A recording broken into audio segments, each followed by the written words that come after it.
So how is your South by going so far?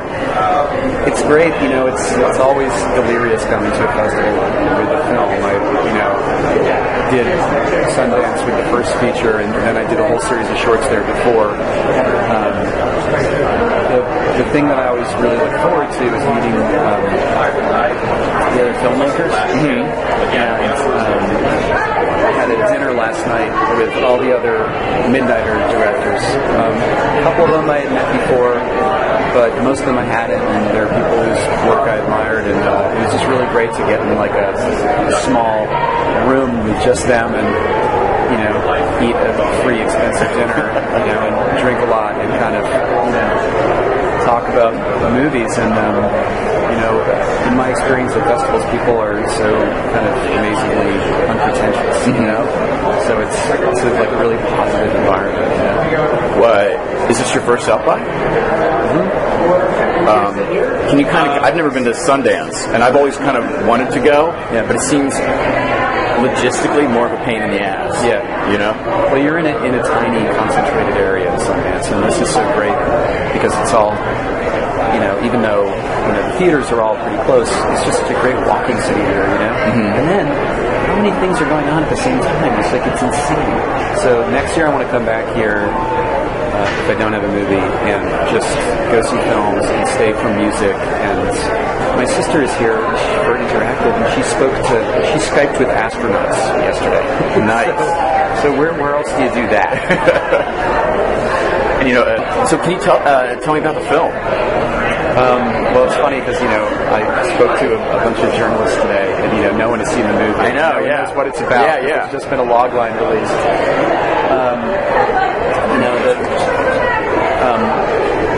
Home is a movie that actually grew out of something that happened the night that I premiered my first film. And it came to form the first scene in the movie, which was I was leaving the premiere for the Pact, and I got in a cab in Park City, Utah. They were taking me back to my condo, and the cab driver was this Chilean guy, and he said, "The Pact, is that movie about a pact with the devil?" And I said, "No, it's not about a pact with the devil. It's about a pact between a mother and a brother." And he said, "Oh, that's interesting." And there was a little pause, and then he said, "I made a pact with the devil once." And I said, "Tell me about that." Please. And he proceeded to tell me this story about when he was a teenager and how he was dared to sell his soul. That became the first scene in the film. I started to write it just about a week after that, my run at Sundance was over. And my whole kind of effort with the movie was to try to make another independent horror film that was a little unusual, and kind of followed some of the same kind of maybe more offbeat things I like about the genre than maybe another film that I might have made. And so I feel very lucky that I got to make it, and that I got it financed pretty soon after, But as far as what it's about the devil, and it's about someone who sells their soul and what happens after that. Talking about casting, when you write something, do you have an image of actors in your head? Well, casting is one of my favorite parts of making a movie, and the reason for that is that just like any other person that you work with, ideally you find an actor who does something totally different than what you've written, and elevates that character to some place that you never could have thought it could go. That's kind of the goal. I think it's hard to get that with every role, but that's the thing that always kind of keeps me going and excites me, especially when we're casting, say, for the supporting role. I love to be there for everybody who walks through the door. I don't just come in for callbacks, or I don't look at people on tape. I want to be there in the room and kind of just hear them, be right in front of them. And I like to work with actors. As far as the stars of this movie, it was an interesting movie to cast because there's 3 leads essentially, and they're all kind of different people, real different roles. And so the first one we decided to cast was this real estate agent by the name of Leigh, and one of the first names that came up was Catalina, Sandino, Moreno, which really surprised me as a name that came up. From one of the producers knew someone who had just worked with her, and that's just why it came up. It almost seemed arbitrary. And he said, what about Catalina? And I said, would she stoop so low as to be in my sleazy little movie? Because I always associated her with this kind of, such class. And I met Catalina, and she's such an unusual and interesting person in person. And she has this really mysterious kind of distance to her and this poise that I thought would be really interesting for that role. And so she wanted to do the movie, and I said I would love for her to be in it. And then we had to cast her sister, and that's how Naya Rivera's name came up. I knew Naya a little bit because of Glee, but I went back and watched a couple of the key episodes where she kind of had the most prominent kind of storyline, and I just knew instantly that she would be perfect for the role because she's one of these people who has this kind of strength, this toughness that you can't act. It just is just kind of innate to her, yeah, she sort of exudes that. Yeah, she has that strength and that power, and where it comes from, it's like you can't really say. I talked to her a little bit about her backgrounds, and part of it I think is when someone starts as a child actor, they have the ones that really survive are the ones that are kind of worldly or kind of wise beyond their years. And she, she's so kind of. The work that she did was so technically perfect. The other time I worked with someone who had started as a child actor was an actress named Jewel State, who was in the short film that I've been. Jewel, just like Naya, had been acting since she was 6, and they just know this stuff because they've known it since they were a kid. They know it better than the ones that went through embraced acting when they're in high school, And finally, there was the third lead, who's Rickards, who was on a show called Awkward, which I had never seen because it's completely outside of my demographic. I'd be on an FBI watch list if I was watching too many of those. And Ashley was just so incredibly enthusiastic, and the role is a pretty crazy role, and she just jumped into the thing with both feet, and it was just so cool. So it was really cool having, in general, 3 different actresses who were so different from one another, and it made the job more interesting for me as a director. Now, how many shooting days did you guys have? 20-something. Yeah, I can't remember. With something sort of that condensed, do you like to rehearse prior? I like to. Or can you? When I am able to. Yeah. It's interesting. I think but it depends on the actor. Because, I worked a lot with Ashley beforehand, and we did kind of physical work about how she would move. With Catalina, it was more a kind of intellectual exercise where she just had a lot of questions about who this person was.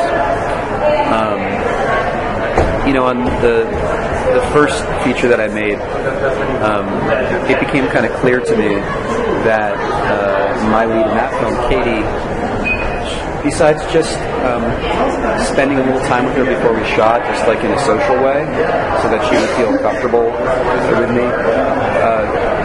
because of who she was, and also because of what that part was, which was essentially kind of mine. There's a lot of there's a lot of acting without any dialogue. We didn't need to rehearse, and I think she felt on that film, she felt more comfortable to not prepare and to not fill her head with a lot of stuff, because what I had cast essentially was that thing I was talking about with Naya. It's I remember Katie Lotz, just like Naya, she came walking through the door, and I was like, that's the one, because she just has this thing. Yeah. You can't act it. It just is this thing. When you cast them, can you immediately sort of tell like that, or is that Sometimes. Once in a while? Sometimes. Yeah. It's there was a few roles in this movie, the supporting roles, where someone came in and I said, that's the person who's got to be in this movie. Right at the beginning of this film, there's an actor named Michael Madsen who he's great. He owns the first 10 minutes of the movie, and he's a guy who's been in a lot of interesting movies. He was in Lost Highway for David Lynch. He was in a couple of David Fincher movies, and he's been working for a long time. He's just a character actor, usually someone who plays someone kind of sinister. When he came in to read, it was just like, it's like one of the things that it sometimes breaks my heart when I tell an actor that, they're not going to get a part. It's not that they don't have the right ability. It's just that they don't have that thing that seems to, to speak that role. And usually the way that an actor is able to speak that role is that they imbue it with something, again, that I didn't write. Mm-hmm. And I just become fascinated. And Michael, at the start of this movie, was one of those guys where I was like, all I want to do is watch this guy, and whatever he's going to do. I'd like to have a movie where every one of the people was like that. That would be a goal. Can you tell, when somebody comes in unprepared for the read? Well, when Michael came in, he just had his sides. He didn't know anything. Yeah. He just asked me a couple questions, and he read it with the side sitting on his knee. He's been doing this now for 20 years. I think, because being cast in something or being thought to be right for a part it has much to do with maybe someone's technical ability as it has to do with just that they have that thing, like a physical look, a presence, a vibe. And that physical presence and that look and that vibe is not something that, it's just something that everyone has. It's not something that, you can really train. And so, sometimes there are those people that come in and I'm like, I'm not sure. And then the call back, I'm like, I can see it. I can totally see it. And there are those people that it's like, they come in and I'm like, wow, this is the guy, for this movie. And then I pray that they're going to say yes if they're available. Of course, why wouldn't they say yes? Have you offered somebody a part and they say no? I've only made 2 features. Yeah, but your shorts and all that. Yeah, but shorts are a whole different world. A lot of times with the shorts, I made 2 shorts and I wrote a part for an actor for my last 2 shorts that I made. The Brother in the Pact short was written for an actor named Sin Ball, who I love, and I would love to fit him into another movie. But with this movie, I'm trying to think with Home, did we offer this movie to anybody? And they said no. I don't think so. I think it all kind of worked out. Yeah.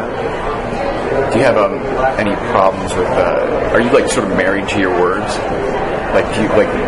If an actor wants to say something else, or just does it, or I don't know what it is, but a lot of times they'll say, "Don't be married to the words," but they'll always just say them anyway. Yeah. I was like, "What am I doing wrong?" It's like, please make it your own. I'm not married to the words, but the only thing that I feel like one has to pay attention to as a director is simply what the point of the scene is. As a piece of storytelling. And so, however that's expressed, it's just got to be expressed. And that's the job of a director, to kind of navigate that with their actors, and also with, say, where the camera is. It's kind of like, where the camera is this telling the story the way that we want it to? And, my DP and I have made, 2 features now and a couple of shorts before that with him. He's almost always right where he puts it, because we know, each other well enough that we kind of don't have to talk that much. But I feel like that's my only job with him now, is he'll say, why don't we be up a little bit high? And I was like, no, we got to be a little closer to her face because there's some emotional component to the scene. And it's all about what's the point. And that's the same thing with the words. As long as it's being expressed in some way, whatever words are that are being used, is fine. What's your favorite part of your job? The writing part, or the directing, or editing as well? And what's the worst? I think a lot of directors say editing because it is the most relaxing kind of phase, because you've done the both hard work and shooting. But I love to shoot, and it can be really hard if you feel like you're not getting what you want. but I love to work with people, you know, and being on the set with all these people, and that you get to know so many people. And the role of a director, I think, is to have a kind of exciting and respectful collaboration with everyone, all the key people on the set, and even like the non-key people. You know, it's like everyone on that set, in front of the camera and behind the camera, is supposed to be better at their job than the director. And it's my job with them to kind of keep this thing moving towards like what I see in my head as the kind of place we need to go, like what's being expressed emotionally with this movie. And that's the magic of shooting because there are those days when you get a moment in a performance, a way that you move the camera, your costume designer like comes up with some T-shirt that like someone's wearing that you just think is so hilarious and perfect, and you never would have seen the scene in that way, and then you go home at the end of the day and you're like, I feel so happy, you know, that like because it's the things that I couldn't count on that make the job interesting. So I feel like sometimes when I hear directors say the editing is like the favorite part, like I get it because it's really when you see the movie become a movie. Yeah. I think the shooting, if I could just like shoot movies, I think I'd be happy.